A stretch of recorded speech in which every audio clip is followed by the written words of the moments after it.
Ekosistem mangrove merupakan komunitas biota yang hidup di perairan estuari sepanjang pantai atau muara sungai di daerah tropis dan dipengaruhi oleh pasang surut.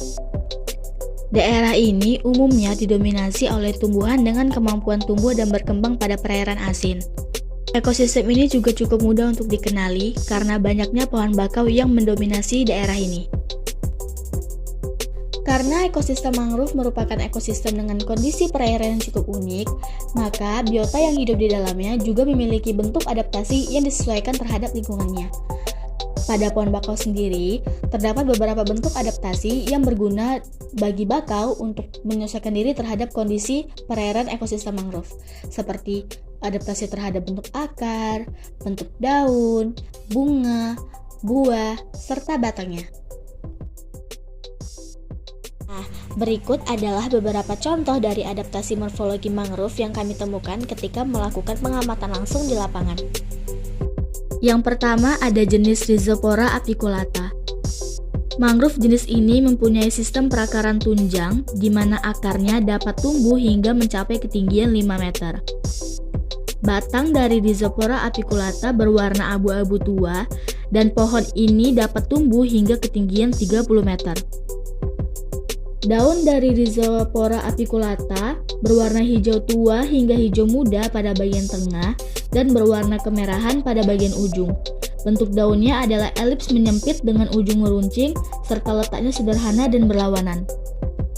Bunga Rhizopora apiculata adalah bunga biseksual dengan kepala bunga kekuningan dengan formasi dua bunga per kelompok. Terletak di ketiak daun, itulah mengapa disebut dengan apiculata. Buah Rhizopora apiculata berbentuk bulat memanjang dengan ukuran 2-3 cm berisi 1 biji fertil dengan hipokotil silindris dan berwarna hijau jingga serta kotiledon berwarna merah jika matang.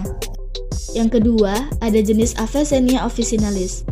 Mangrove jenis ini mempunyai sistem perakaran nafas dan juga sebagian lagi memiliki sistem perakaran tunjang.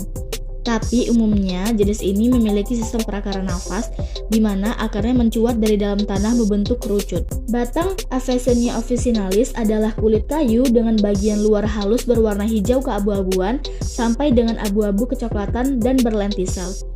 Pohon mangrove ini dapat tumbuh hingga ketinggian 20 meter. Bunga Avicennia officinalis berbentuk trisula bergerombolan di ujung tandan dengan bau yang cukup menyengat, terletak di ketiak daun atau di ujung, serta memiliki formasi bulir 2-10 bunga per tandan. Daun mangrove ini berwarna hijau tua pada permukaan atas dan hijau kekuningan atau abu-abu kehijauan di bagian bawah. Bentuknya bulat telur terbalik, elips memanjang dengan ujung membundar. Buah Avicennia officinalis seperti hati berwarna kuning kehijauan. Permukaan buah agak keriput dan ditutupi oleh rambut-rambut halus pendek. Yang ketiga ada jenis Bruguera gymnorrhiza. Mangrove jenis ini memiliki sistem perakaran lutut di mana bagian akar mencuat memiliki atasan datar serta melebar ke samping pada bagian pangkal pohon. Batang dari Bruguera gymnorrhiza memiliki lentisel dengan permukaan ada yang halus dan ada juga yang kasar, berwarna abu-abu sampai kecoklatan tua dan dapat tumbuh hingga ketinggian 30 meter. Bunga Bruguera gymnorrhiza terletak di ketiak daun secara bergelantungan dengan formasi soliter dan kelopak bunga berjumlah 10-14 dengan warna merah sampai pink. Daun mahkota berwarna putih dan coklat saat tua. Daunnya berwarna hijau pada lapisan atas dan hijau kekuningan pada lapisan belakang. Sebagian ada yang memiliki bercak hitam pada bagian belakangnya. Bentuk daun elips lancet dengan ujung meruncing. Buah Bruguera gymnorrhiza berbentuk bundar melintang dengan panjang 2-2,5 cm dengan hipokotil lurus berwarna hijau tua sampai keunguan. Yang keempat adalah jenis Scipipora hydropilaceae.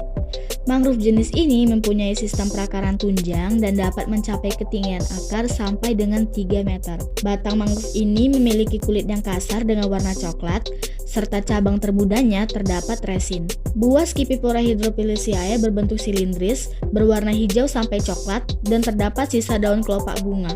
Terdapat 4 biji silindris dengan ukuran panjang buah 8 mm. Bunga Scipipora hydropilaceae adalah bunga biseksual berwarna putih dan hampir tidak memiliki tangkai. Terdapat pada tandan dengan panjang 15 mm yang terletak di ketiak daun. Formasi kelompok 3-7 bunga per kelompok. Daun mahkota berwarna putih sampai merah dengan 4-5 buah. Kelopaknya berbentuk mangkok dan bagian bawah seperti tabung. Daun mangrove ini cenderung mengkilat dan berkulit, serta sederhana dan unit berlawanan. Bentuknya bulat telur terbalik dengan unjung membundar. Kelima, ada jenis Soneratia alba. Mangrove jenis Soneratia alba memiliki sistem perakara nafas di mana bagian dari akar akan mencuat keluar tanah. Umumnya berbentuk meruncing dan dapat mencapai ketinggian akar hingga 25 cm. Batang Soneratia alba dapat tumbuh hingga ketinggian 15 meter dengan kulit kayu berwarna putih tua hingga coklat. Bunganya adalah bunga biseksual dengan panjang ganggang 1 cm yang terletak di ujung cabang. Formasi bunga adalah soliter kelompok dengan 1-3 bunga. Umumnya berwarna putih dengan benang sari yang banyak dan berbentuk seperti lonceng. Daun dari Soneratia alba memiliki kulit dengan kelenjar yang tidak berkembang pada pangkal daun. Bentuknya bulat telur dan membundar di bagian ujung. Buah Soneratia alba juga berbentuk bulat seperti jeruk. Sama seperti ekosistem lainnya, ekosistem mangrove juga memiliki biota asosiasi. Berikut adalah beberapa biota asosiasi yang kami temukan. Dari filum moluska, khususnya kelas gastropoda, kami menemukan Nerita sp dan juga Charitidea decolata. Biota ini biasanya hidup secara menempel baik di batang maupun di akar dari pohon mangrove. Biota-biota ini berperan sebagai pendekomposisi serasah mangrove sampai dengan memiliki nilai jual ekonomis bagi masyarakat. Kami juga menemukan krustasea jenis Episesarma sp yang merupakan kepiting kecil yang biasanya hidup pada batang mangrove yang telah mati. Mereka terbiasa membuat lubang pada batang mangrove yang telah mati dan dijadikan tempat tinggal oleh mereka. Kepiting jenis ini berperan sebagai pengurai dan pemelihara siklus nutrien pada ekosistem mangrove serta memiliki nilai jual ekonomis bagi masyarakat.